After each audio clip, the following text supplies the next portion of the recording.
दिन की शुरुआत में आज हम आपको बताएंगे बजट 2026 के बारे में। जी हाँ, हमारी वित्त मंत्री निर्मला सीतारमण ने बजट 2026 में 10 सबसे बड़ी घोषणाएं क्या की है उसके बारे में हम आपको जानकारी देंगे। केंद्र सरकार ने बजट 2026 में आर्थिक विकास के साथ साथ आम नागरिक की जेब, स्वास्थ्य, शिक्षा और रोजगार को प्राथमिकता दी है। इस बजट का उद्देश्य महंगाई से राहत देना, मध्यम वर्ग को कर से सुकून देना और सामाजिक योजनाओं के जरिए समावेश विकास को गति देना है। वित्त मंत्री ने संसद में बजट पेश करते हुए कहा कि यह बजट विकास, विश्वास, समावेशन के सिद्धांत पर आधारित है। तो वहीं हम आज आपको बताएंगे कि 10 बड़ी घोषणाएं जो की गई है बजट 2026 में वो क्या क्या है। पहली है इनकम टैक्स में बड़ी राहत। जी हाँ, बजट 2026 में मध्यम वर्ग को बड़ी राहत दी गई है। नई टैक्स व्यवस्था के तहत टैक्स स्लैब को और सरल बनाया गया है। स्टैंडर्ड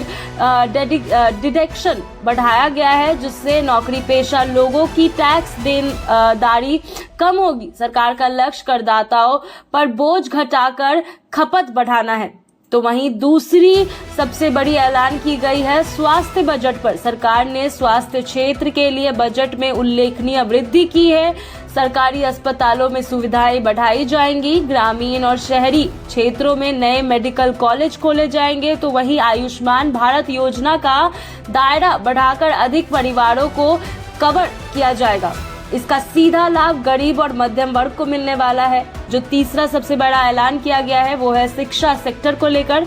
बजट 2026 में शिक्षा को भविष्य की नींव मानते हुए बड़ा फंड आवंटन किया गया है। सरकारी स्कूल में डिजिटल क्लासरूम लगेगा। उच्च शिक्षा के लिए स्कॉलरशिप बढ़ोतरी। तो वहीं स्किल डेवलपमेंट और एआई टेक्नोलॉजी से जुड़े कोर्स भी बढ़ेंगे। इससे युवाओं को रोजगार के बेहतर अवसर मिलेंगे।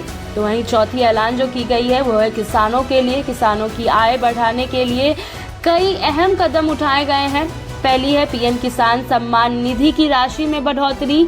दूसरी, सिंचाई और फसल बीमा योजना को मजबूत किया गया। तो वहीं तीसरी, कृषि इंफ्रास्ट्रक्चर के लिए सस्ता कर्ज। जी हाँ, सरकार का लक्ष्य है किसानों की आमदनी को स्थिर और सुरक्षित बनाए रखना। तो वहीं जो पांचवी ऐलान है वो है महिलाओं के लिए। बजट 2026 में महिला सशक्तिकरण पर विशेष ध्यान दिया गया है। पहला, महिला उद्यमी के लिए विशेष लोन योजना। कामकाजी महिलाओं के लिए क्रेच सुविधा। स्वयं सहायता समूह को अतिरिक्त आर्थिक मदद दी गई है। तो वहीं छठवीं जो ऐलान है वो है रोजगार और स्टार्टअप्स के लिए। युवाओं के लिए रोजगार सृजन सरकार की प्राथमिकता रही। स्टार्टअप्स के लिए टैक्स छूट की अवधि बढ़ाई गई। एमएसएमई सेक्टर्स को सस्ता कर्ज। तो वही नए रोजगार कार्यक्रमों की घोषणा। इससे निजी निवेश और नौकरी के अवसर भी बढ़ेंगे। तो वही सातवीं बड़ी ऐलान की गई है वो है महंगाई से राहत। जी हाँ, आम आदमी को महंगाई से राहत देने के लिए आवश्यक वस्तुओं पर टैक्स में कटौती की गई है। सप्लाई चेन को मजबूत करने के उपाय निकाले गए हैं। ईंधन और लॉजिस्टिक्स सेक्टर्स में सुधार किया गया है। तो वहीं आठवीं जो ऐलान है वो है रेलवे और इंफ्रास्ट्रक्चर पर बड़ा खर्चा। जी हाँ, बजट 2026 में रेलवे और इंफ्रास्ट्रक्चर पर भारी निवेश किया गया है। नई ट्रेन और वंदे भारत एक्सप्रेस आई है। हवाई, मेट्रो और ग्रामीण सड़कों का विस्तार। तो वही तीसरी जो है वो है स्मार्ट सिटी परियोजनाओं को गति।